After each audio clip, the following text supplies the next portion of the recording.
2006 का साल।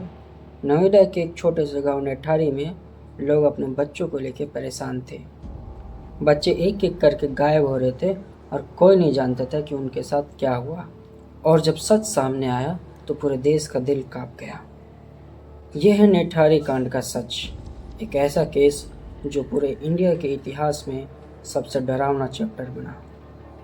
नेठारी एक छोटा सा गांव था जो नोएडा सेक्टर 31 के पास था।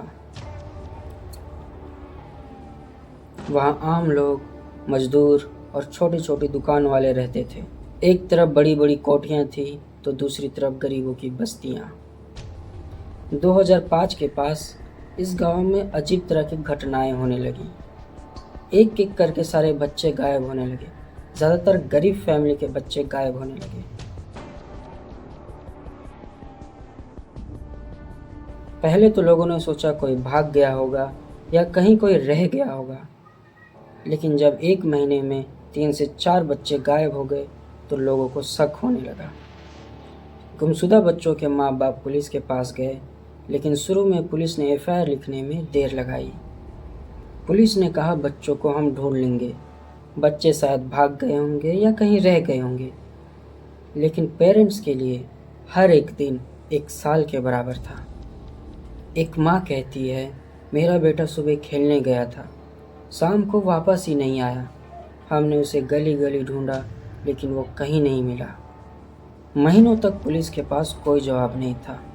गुम होने का सिलसिला बढ़ता रहा और गांव में एक डर का माहौल बन गया। एक दिन पुलिस एक गुमशुदा बच्चों को ढूंढते ढूंढते एक बंगले तक पहुंची। यह बंगला था मुनिंदर सिंह पाटीधर का, एक अमीर आदमी जो अपने नौकर सुरिंदर कोहली के साथ रहता था। बंगले के पीछे पुलिस को कुछ प्लास्टिक के बैग्स मिले। जब बैग्स को खोला गया तो सबका दिल कांप सा गया। बैग्स के अंदर सड़े गले लाशों के टुकड़े थे। बच्चों के कपड़े, छोटे छोटे खिलौने, उनकी कॉपी किताब सब मिल रहे थे। पुलिस ने तुरंत बंगले के अंदर सर्च किया। किचन, बाथरूम, टेरेस, हर जगह खून के छींटे और लाशों के टुकड़े मिले। सुरिंदर कोहली को जब अरेस्ट किया गया तो पुलिस के सामने उसने सब कुछ बोल दिया कि वही बंगलों में सारे बच्चों को लाता था, उनके साथ सेक्सुअल अब्यूज़ करता, उन्हें मार देता और कभी कभी उनका मांस भी खाता। हाँ, कैनिबलिज्म यानी नरभक्षी, मनुष्य का मांस खाने वाला। ये बात सुनकर पूरा देश सदमे में था। लोग समझ नहीं पा रहे थे कि एक इंसान दूसरे इंसान का मांस कैसे खा सकता है। सुरिंदर कोहली ने यह भी कहा कि मुनिंदर सिंह को ये सारी बातें पता थी, लेकिन मुनिंदर सिंह ने कोर्ट में इन सारी बातों को झूठा कहा।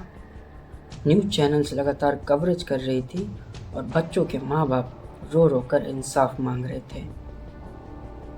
इस केस ने इंडिया में बच्चों की सुरक्षा और पुलिस के काम करने के तरीके में बड़े बड़े सवाल खड़े कर दिए। 2009 में कोर्ट ने सुरिंदर कोहली को कई सारे केसेस में फांसी की सज़ा सुनाई और मुनिंदर सिंह को भी केसेस में दोषी ठहराया गया।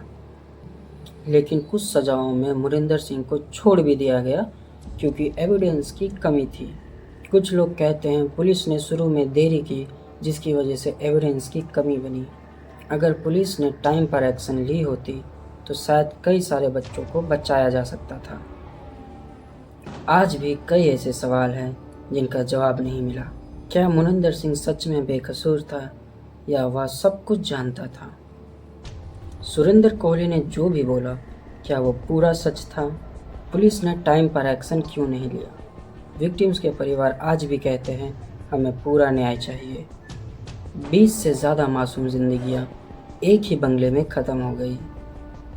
नेतेहारी कांड सिर्फ एक क्राइम नहीं, बल्कि एक ऐसा धब्बा है जो हमेशा हमारे समाज, कानून और हमारे इंसानियत पर रहेगा। आपके हिसाब से इस केस का असली जिम्मेदार कौन था? अपना जवाब कमेंट में ज़रूर दें। मिलते हैं किसी और वीडियो में। जय हिंद।